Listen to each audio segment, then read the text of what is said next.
Notamment la première période de Bordeaux était supérieure un petit peu à l'ancienne. C'est un bon résultat.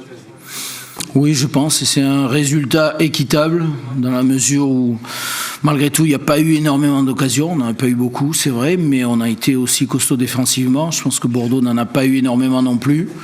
Ça a été, je pense, un beau match, assez engagé, mais pas au-delà des limites. Il y avait du rythme, il y avait de l'engagement, il y avait de l'envie d'aller vers l'avant.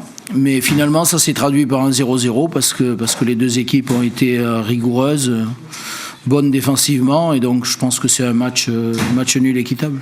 En revanche, vous avez été rigoureux et fort défensivement. Vous avez été, en dehors de Dossili, vous êtes assez indolent offensivement, notamment vos deux attaquants, et même côté gauche, Gaël n'a pas été très percutant.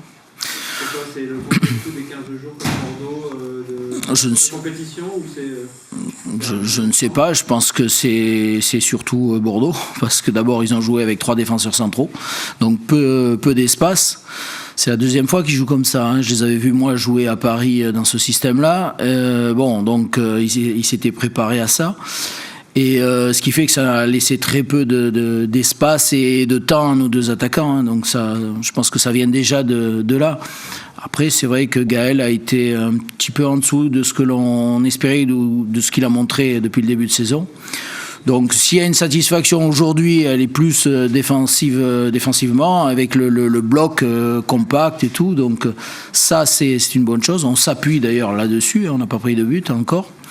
Mais c'est vrai que pour gagner ce genre de match, il faut être plus percutant, plus performant en attaque.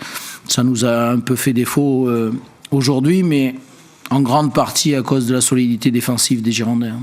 Surtout si vous jouez en 4-4-2, qui est un système ambitieux. C'est pas vous que vous pensez que je vais l'apprendre, mais en même temps, vous êtes assez inoffensif, sauf dans le domaine aérien et sur ce qui a arrêté, où les centres tirent de Rudy Mater ou celui de Kadir qui a été détourné par Carasso. C'est les seules opportunités de l'ancienne qui est assez maigre sur l'ensemble du match. Mais oui, sur ce match, oui. Mais vous savez, c'est l'histoire d'un match. On a mis 3 buts, on a marqué 3 buts à Lyon à l'extérieur, le dernier match. Non, on en a marqué 3, mais il n'y en a eu que 2 valables, c'est vrai. Oui, le lapsus, bon. Mais on en a marqué 2, c'est vrai, bon. Et le 3e, malheureusement, a été invalidé. Mais on a marqué donc à l'extérieur, et aujourd'hui, oui, on n'a pas marqué, mais voilà, c'est... Il faut arriver à trouver le bon équilibre entre l'aspect défensif, où on doit garder ces bases-là parce qu'elles sont intéressantes, on prend peu de buts, encore une fois, mis à part ce match de Lyon, et puis offensivement, se créer peut-être un peu plus d'occasions. C'est la première association aussi, avec Le Tallec et Aboubacar, donc il faut laisser aussi un peu de temps aux uns et aux autres de mieux se connaître. Vous trouvez que votre équipe, dans la recherche de son équilibre, est en progrès? L'équilibre défensif. C'était le risque aujourd'hui, C'était ça, de ne pas trouver le bon équilibre. Or, je pense qu'on l'a trouvé, parce que, évidemment, en jouant comme ça, on savait que Bordeaux allait essayer de nous contrer à chaque fois. Et finalement, on ne s'est pas laissé surprendre. On a été bien équilibré, on a toujours eu le souci du positionnement, et finalement, on n'a jamais été hors de position. Donc, je pense qu'on a quand même trouvé un équilibre offensif et défensif. Est-ce que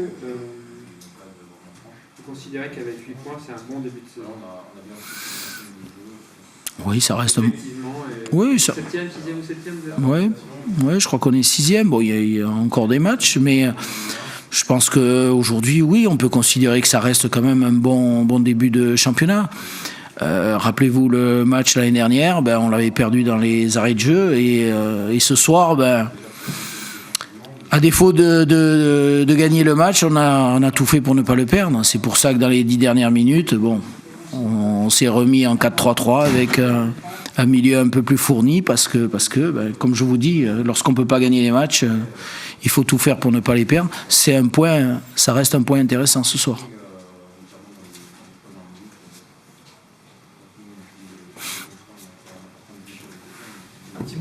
C'est bon.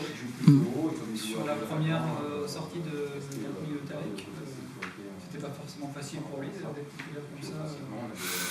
Non, bien sûr, c'est pas facile parce que il y a pas longtemps qu'il est là, donc c'était le premier match. Il faut trouver des automatismes, il faut trouver des associations. Bon, voilà. Et puis encore une fois, c'était pas facile parce que le match n'était pas facile, parce que l'équipe girondine a été très bonne défensivement, qu'elle a joué avec 3 défenseurs centraux, donc bien sûr que c'était compliqué, à la fois pour lui, à la fois pour Vincent Aboubakar aussi.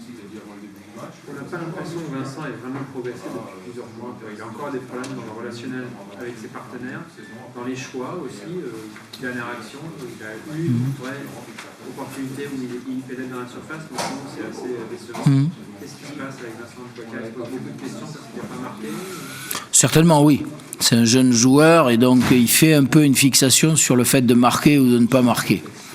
Or, c'est exactement ce qu'il faut éviter, faire une fixation, parce qu'on sait que les attaquants, les buteurs ont des périodes comme ça, où tout réussit, et d'autres où c'est un peu plus difficile. Et là, il faut garder confiance, il faut avoir confiance en soi, il faut jouer simplement, il faut surtout pas surjouer. Et quelquefois, vu que c'est un jeune joueur et qu'il maîtrise pas totalement ça, il a tendance un peu à vouloir trop en faire ou trop surjouer, et donc ça va à l'encontre du but recherché, quoi. Pourquoi on a l'impression qu'il n'a pas véritablement progressé dans la finition, dans son relationnel, son positionnement? Ouais. C'est un peu les mêmes mots qu'on voit depuis des temps.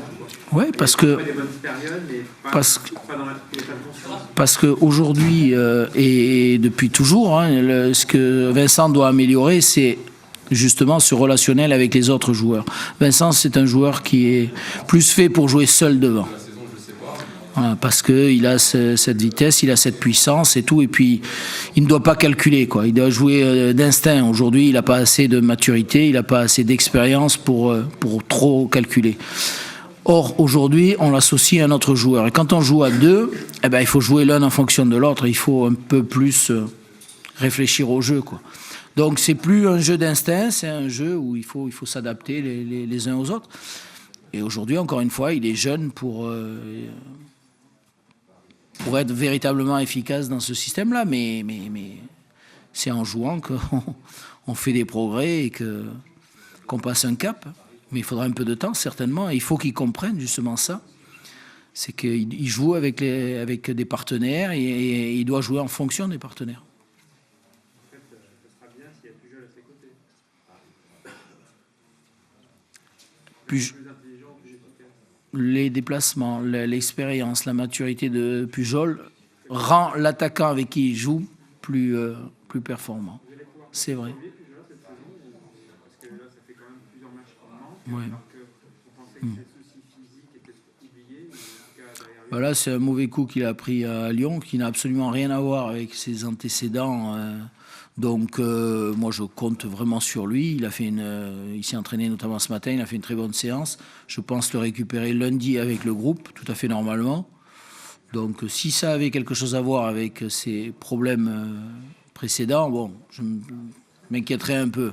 C'est pas le cas, donc je pense pas qu'il y ait matière à s'inquiéter, quoi. En tout cas, j'espère. Vous avez dit que Carlos Sanchez, a priori, ne jouerait pas. Vous l'avez dit, vous avez changé d'avis. Pourquoi? Non, j'ai pas changé d'avis. Par obligation, c'est que Rémi Gomis s'est blessé. Et donc...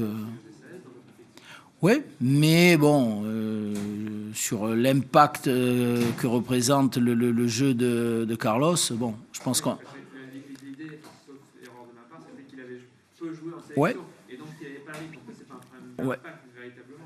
Non, mais vous savez, des fois, on s'adapte aussi aux circonstances. Si on peut faire véritablement comme on veut, on se dit il va jouer 30 minutes, et puis la fois d'après, il va jouer 1 heure, mais quand on n'a pas le choix, voilà. Et puis, donc, ma réflexion, c'est surtout une question d'équilibre. Avec David au milieu, bon, il me fallait un peu plus de puissance à côté, quoi. Il y a une petite lésion musculaire aux ischio-jambiers. Je pense que ça va faire une dizaine de jours. C'est pas très important, mais bon, pour Brest, ça peut être un peu juste malgré tout. Oui. On verra, mais bon.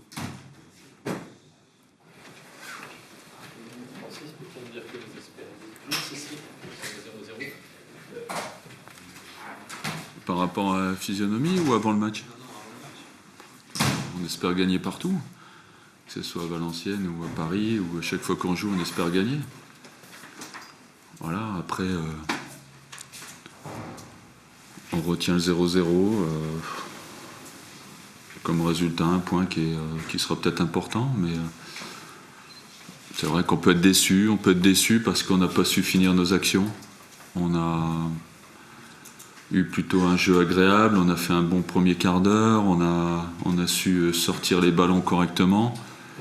Et puis par contre, dans les 30 derniers mètres, on a pris les mauvaises options, on n'a pas fait les bons appels, pas les dernières passes comme il fallait. Voilà, c'est ça le regret aujourd'hui.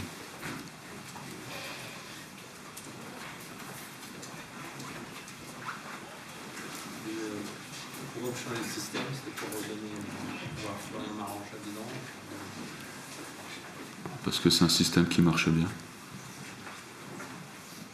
L'entraîneur, il joue pour gagner, donc aujourd'hui, j'ai pensé par rapport au système offensif de Valenciennes que c'était le meilleur système pour les contrer. D'ailleurs, je crois que c'est la première fois que Valenciennes a aussi peu d'occasions à domicile. Donc ça prouve que défensivement, on a été très très solide. Après, c'est vrai que j'attendais mieux au niveau de l'efficacité offensive. On a des opportunités, je ne vais pas dire des grosses occasions, mais des opportunités qu'on n'arrive pas à saisir.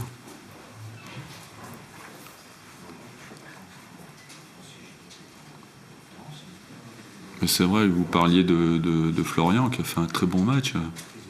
Je l'avais essayé aussi derrière en 4-4-2. Même à 2 dans l'axe, il est capable de jouer, mais là il a montré beaucoup de sang-froid, beaucoup de placements. Il y a quand même eu cette soirée des choses intéressantes. 14e match au Bordeaux sans défaite. Ouais, on reste sur la dynamique. Voilà, on est. Bon, ici il y a beaucoup d'équipes qui vont perdre. Et aujourd'hui on prend un point, on reste sur 14 matchs sans défaite. On prépare le match de jeudi dans les meilleures conditions, puisqu'on a quand même 2-3 joueurs qui ne sont pas rentrés. J'avais quand même mis un système un peu plus défensif pour économiser des attaquants, pour jouer contre Bruges.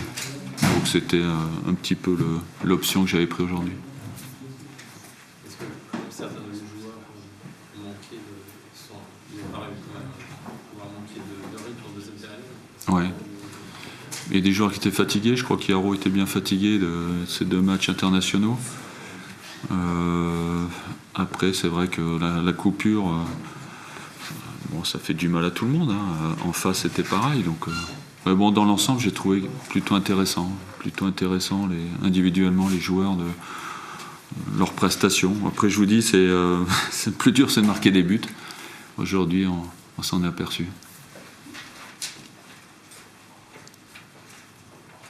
Le prochain match, c'est contre Bruges. Qu'est-ce que vous savez déjà de l'équipe de Bruges? Vous êtes belge, moi. Ah oui. Je reconnais l'accent. Qu'est-ce que je retiens de Bruges? Ouais. Bah, je vais déjà en parler à mes joueurs avant. Je les ai vus hier soir. Ils sont invaincus depuis le début du championnat, un peu comme nous.